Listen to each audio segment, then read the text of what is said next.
ಇಂದೇ ಡೌನ್ಲೋಡ್ ಮಾಡಿ ಮತ್ತು ನಿಮ್ಮ ನೆಚ್ಚಿನ ಶೋಗಳನ್ನು ಆನಂದಿಸಿ.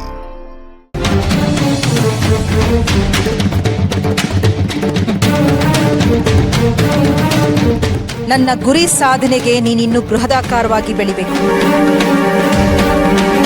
ದುರ್ಗಾ, ನನ್ನ ದಾರಿಗೆ ಅಡ್ಡ ಆಗಿ ನನ್ನ ಗುರಿ ಸಾಧನೆಗೆ ದುಸ್ವಪ್ನ ಆಗಿರೋ ನಿನ್ನ ಕಾಲ ಸಿದ್ಧವಾಗ್ತಾ ಇದೆ. ಹೊರಡೋದಕ್ಕೆ ತಯಾರಾಗಿರು.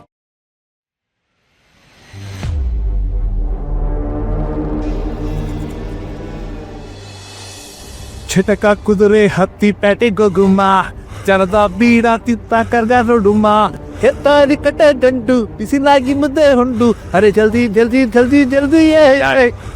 ಯಾಕೋ ನನ್ನ ಕಾರ್ನ ಜಟ್ಕ ಗಾಡಿ ಅಂತಿದ್ದೀರಾ?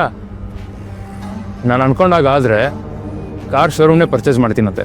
ನೋಡ್ತಾ ಇರಿ, just wait and watch. No, ಏನೋ ಹೇಳ್ತಿದ್ಯಾ? ಅದು ಸರಿ, ಎಲ್ಲಿ ಕರ್ಕೊಂಡು ಹೋಗ್ತಿದ್ಯ ಅಂತಲೂ ಹೇಳಿಲ್ಲ ನೀನು. ತರುಣ್, ನೀನು ಹೊಸ ನಾಟಕ ಶುರು ಮಾಡಿದ್ಯಾ ಅಂತ ನನಗೆ ಗೊತ್ತು ಮಗನೆ. ಆದರೆ ಅಂಕಣ ಇರೋದು ಮನೇಲಲ್ವೇನೋ? ಆಫೀಸಿಗೆ ಯಾವಾಗ ಶಿಫ್ಟ್ ಆಯಿತು? ಮಾಮ್, ಮನೇಲಾದರೆ ಅಷ್ಟೊಂದು ನ್ಯೂಸ್ ಆಗಲ್ಲ. ಆಫೀಸಲ್ಲಿದ್ದರೆ ಜನನೂ ಜಾಸ್ತಿ ಜಾಸ್ತಿ ಮೇಲಿಂದ ಬಿದ್ದರೆ ಏಟು ಜಾಸ್ತಿ ಆಗತ್ತಾನೆ. ಸದ್ಯ ನೀನು ನಿಮ್ಮಪ್ಪನ ಥರ ಆಗದೆ ಬುದ್ಧಿವಂತ ಆದ್ಯಲ್ಲ, ನನಗಷ್ಟೇ ಸಮಾಧಾನ. ಗಟ್ ಗಟ್ ಇಟ್. ಇವತ್ತು ನಾನು ಬರೆದಿರೋ ಸ್ಕ್ರಿಪ್ಟ್ದು ಕ್ಲೈಮ್ಯಾಕ್ಸ್ ಇದೆ. ಇದನ್ನ ಟಿವಿಯಲ್ಲೆಲ್ಲ ನೋಡಬಾರ್ದು, ಲೈವ್ ಆಗಿ ನೋಡಿದ್ರೆ ಚಂದ. ಅಯ್ಯೋ ಅಯ್ಯೋ ಅಯ್ಯೋ ಅಯ್ಯೋ, ನನ್ನ ಬಂಗಾರ ಕಣೋ ನೀನು.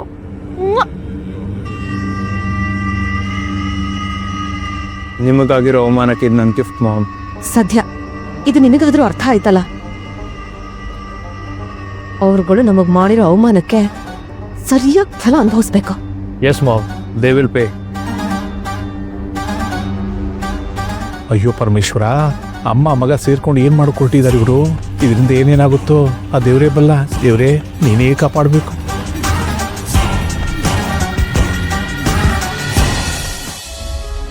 ಪ್ಲೀಸ್ ಒಂದು ನಿಮಿಷ ಕೇಳಿ. Let me explain.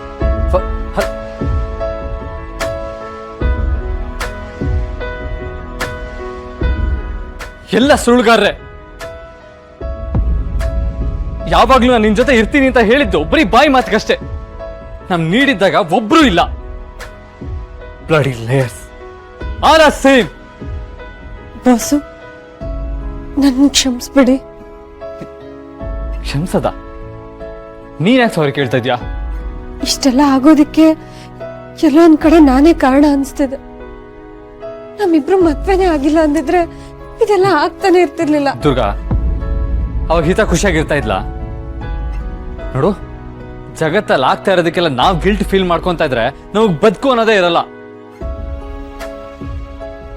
ನನಗೆ ಸಿಟ್ಟು ಬರ್ತಾ ಇರೋದು ಈ ಜನಗಳ ಮೇಲೆ. ಕಷ್ಟ ಬಂದಾಗ, ನನಗ್ ನೀಡಿದ್ದಾಗ ಎಲ್ರು ಬೆನ್ ತೋರ್ಸ್ಕೊಂಡು ಹೋಗೋರೆ. ಅದೇ ಅವ್ರಿಗೆ ಕಷ್ಟ ಅಂತ ಇದ್ದಾಗ ನಾನು ಏನು ಕೇಳ್ದೆ ಸಹಾಯ ಮಾಡಿದೀನಿ ದುರ್ಗಾ. ಇವಾಗ ಅದೇ ಜನ ನನ್ ಏನ್ ಹೇಳ್ತಾ ಇದೀನಿ ಅಂತ ಕೇಳೋದಕ್ಕೂ ಪೇಷನ್ಸ್ ಇಲ್ಲ ಅವ್ರಿಗೆ. ಆದ್ರೆ ಸತ್ಯ ಹೇಳ್ತೀನಿ ದುರ್ಗಾ, ನಿನ್ನ ಮದುವೆ ಆಗಿದ್ದಕ್ಕೆ ಒಂದೇ ಒಂದು ಸೆಕೆಂಡ್ ಕೂಡ ನಾನು ಗಿಲ್ಟ್ ಫೀಲ್ ಮಾಡ್ಕೊಳ್ಳಲ್ಲ.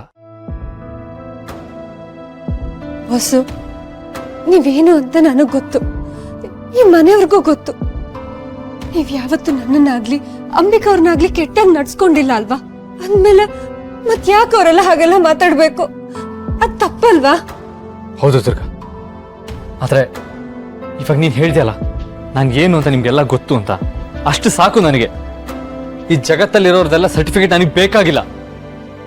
ಹಾಗೆಲ್ಲ ಮಾತಾಡ್ತಾ ಇದ್ದಾರೆ ಅಂತ ನನಗೆ ಕೋಪ ಬರ್ತಿದೆ ಹೊರತು ನನಗೆ ನೋವಾಗ್ತಾ ಇಲ್ಲ. Because I know what I am. ಆದ್ರೆ ಇವಾಗ ಆಗ್ತಾ ಇರೋದ್ರಿಂದ ನಮ್ಮ ಬಿಸ್ನೆಸ್ಸಿಗೆ ಏನಾದ್ರೂ ಸಮಸ್ಯೆ ಆಗ್ಬೋದೇನೋ ಅಂತ ಭಯ ಆಗ್ತಾ ಇದೆ ಅಷ್ಟೇ. ಅದನ್ನ ಬಿಟ್ಟು ಇದರಿಂದ ಪರ್ಸನಲ್ ಆಗಿ ನನಗೇನೋ ಆಗ್ಬಿಡುತ್ತೆ ಅಂತ ನನಗೆ ಚಿಂತೆ ಇಲ್ಲ. ಅದೇ ಬಾಸು, ನಿಮ್ ಕೆಲ್ಸಕ್ಕೆ ಏನಾದ್ರೂ ತೊಂದ್ರೆ ಆದ್ರೆ? ಎಲ್ಲ ಎಷ್ಟು ದಿನ ದುರ್ಗಾ, ಇದೆಲ್ಲ ಒಂದಿನ ಸರಿ ಆಗುತ್ತೆ. ಇನ್ ಕೇಸ್ ಸರಿ ಆಗದೆ ವರ್ಸ್ಟ್ ಆದ್ರೂ ಅದನ್ನೆಲ್ಲ ನಾನು ಹೇಗೋ ಹ್ಯಾಂಡಲ್ ಮಾಡ್ತೀನಿ. ಬಟ್ ಹಿತ ಮುಂದೆ ನನಗೆ ಯಾವುದು ಇಂಪಾರ್ಟೆಂಟ್ ಅಲ್ಲ. ಅವಳಿಗೆ ಒಬ್ಳು ತಾಯಿ ಬೇಕಿತ್ತು, ಆ ಸ್ಥಾನನ ನೀನ್ ತುಂಬ್ತಾ ಇದೀಯ. ಹಿತ ಕೂಡ ನಿನ್ನ ಪ್ರೀತಿ ಮಾಡ್ತಾಳೆ, ನನಗೆ ಅಷ್ಟು ಸಾಕು, ಅದೊಂದೇ ಕಾರಣ ಸಾಕು. ಈ ಮದುವೆ ಬಗ್ಗೆ ಸೆಕೆಂಡ್ ಥಾಟ್ ಬರ್ದೇ ಇರೋದಕ್ಕೆ.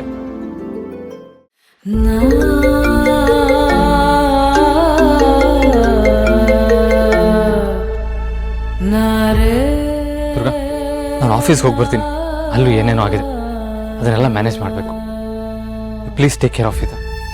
ಸರಿ ಬಾಸು, ಹುಷಾರು.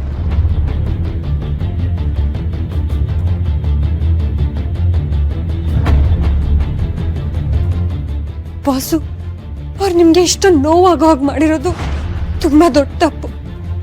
ನಿಮ್ಮನ್ನ ಈ ಪರಿಸ್ಥಿತಿಲಿ ನನ್ನ ಕೈಲಿ ನೋಡಕ್ ಆಗ್ತಿಲ್ಲ. ನಿಮ್ಗೇನಾದ್ರೂ ಸಹಾಯ ಮಾಡ್ಬೇಕು, ನಾನು ಮಾಡ್ಬೇಕು. Those news of fake, trust me. ನೋಡಿ, ಆದಷ್ಟು ಬೇಗ ನಾನು ಇದನ್ನೆಲ್ಲ ಸಾರ್ಟ್ ಮಾಡ್ತೀನಿ. ಪ್ಲೀಸ್, ನಾನು ಇದೇನು ಸತ್ಯ ಅಲ್ಲ ಅಂತ ನಾನು ಪ್ರೂವ್ ಮಾಡ್ತೀನಿ. ಪ್ಲೀಸ್. ಹಲೋ,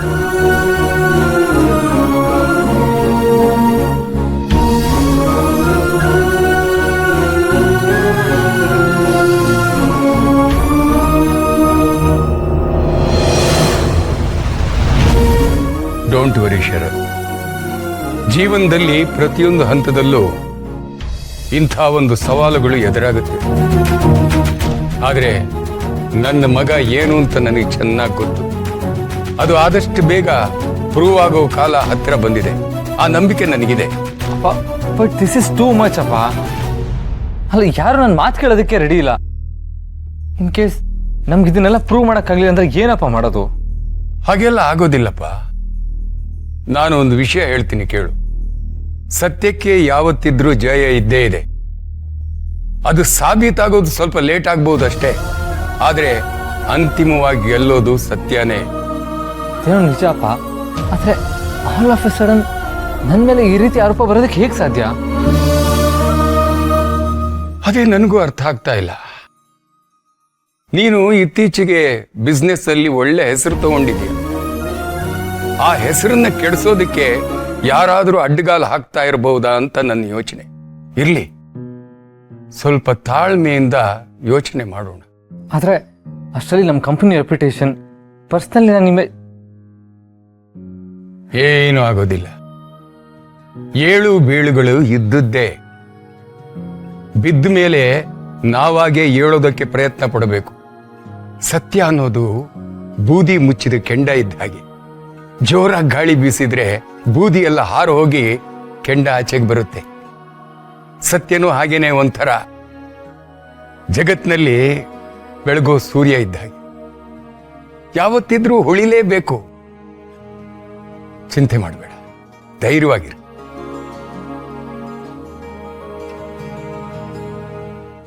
ಗೀತಾ